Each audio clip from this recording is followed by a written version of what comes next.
Okay, I'm back. I just wanted to talk about something a little different. So that's why look at that. What is that? I don't know. I've always seen him out on the. Oh look! What's this? What is this?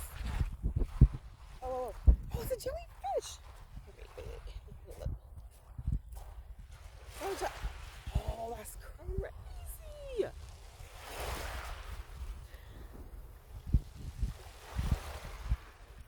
Wow. Is it alive? I think it's alive. Is it or no? If it's alive, it will probably swim away, right? I'm definitely not about to find out. Don't they sting you? So my feet are probably gonna end up getting wet because I'm kind of like more closer to the waters. We call it the water's edge. Look at that. So what I was talking about on the, bring that in a little bit. Oh, y'all trying to get me? Waves, you trying to get me?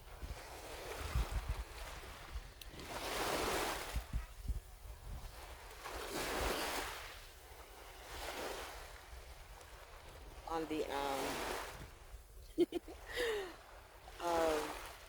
I'm sorry. Okay, so yeah, so on the other video, what I was talking about as I was, looking at the water and hearing the sound of the waves and stuff, how it's so calming and it's so peaceful and it's so beautiful, and how just creation echoes the glory of God, right? Creation echoes the glory of its creator, right? And it made me think about something though, and it's how people from certain cultures, especially it seems to come mostly from African nations, where there is almost a fear of water. And I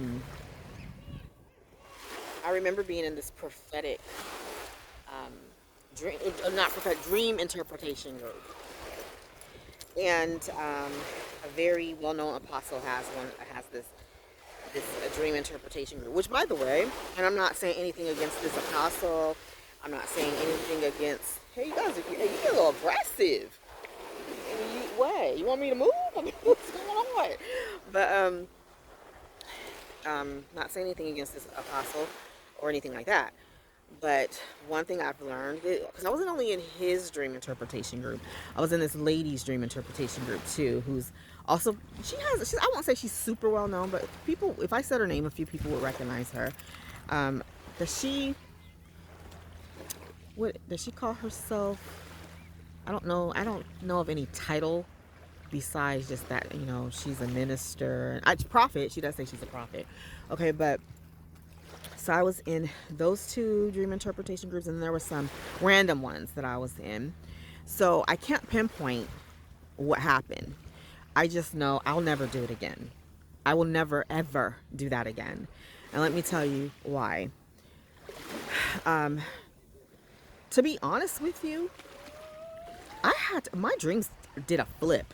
They did a flip. Like, it went from refreshing to, God showing me beautiful things in the night to just suddenly just some weirdo stuff going on in my dreams.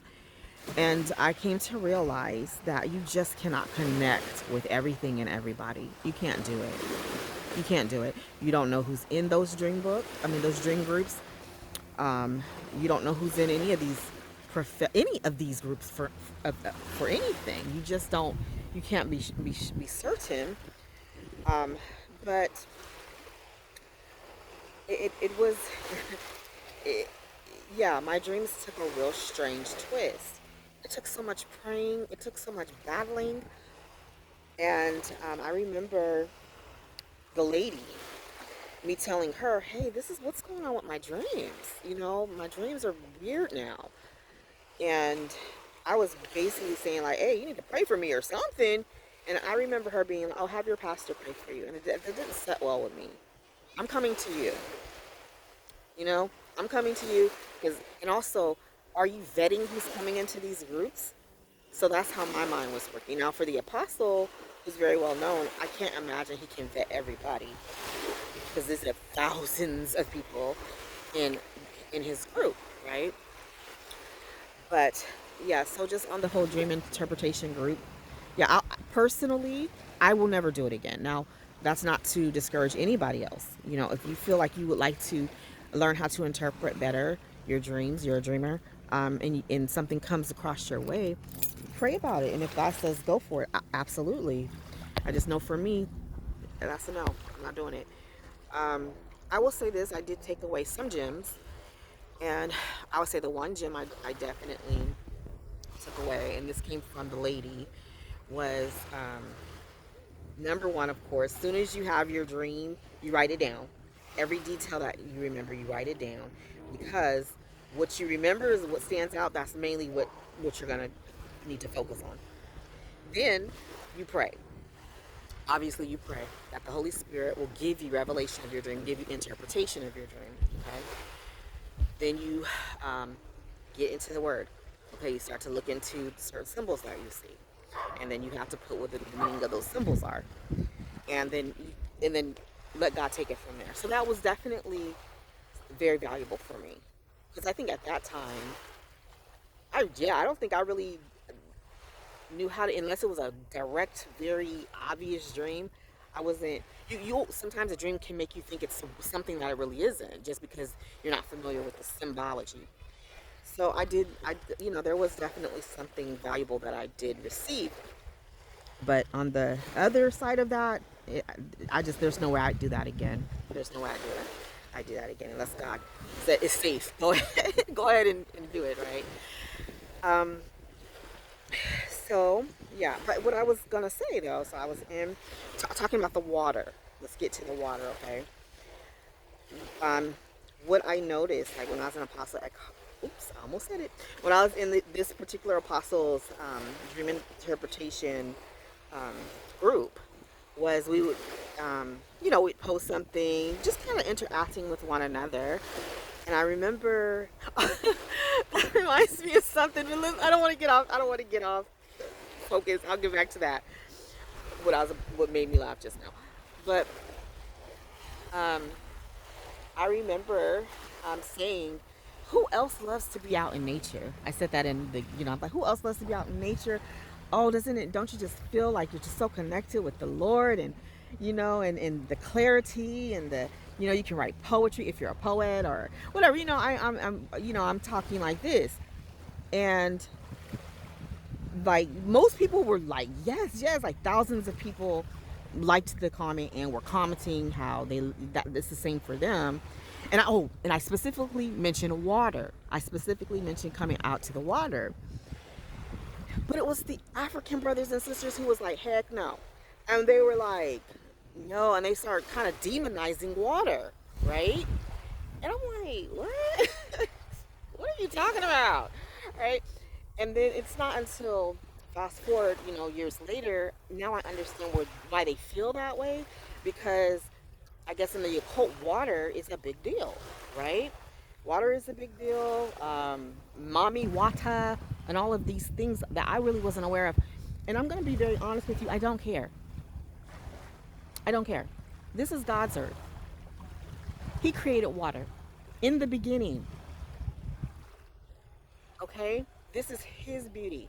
And there is no form of witchcraft anywhere that will deter me from loving beaches and oceans and waterfronts and all of these things, with the sound of water. Nothing and nobody ever, never will I attribute the beauty of this earth to a devil. Ever. I want to be very clear on that. So the other thing is just being in nature in general.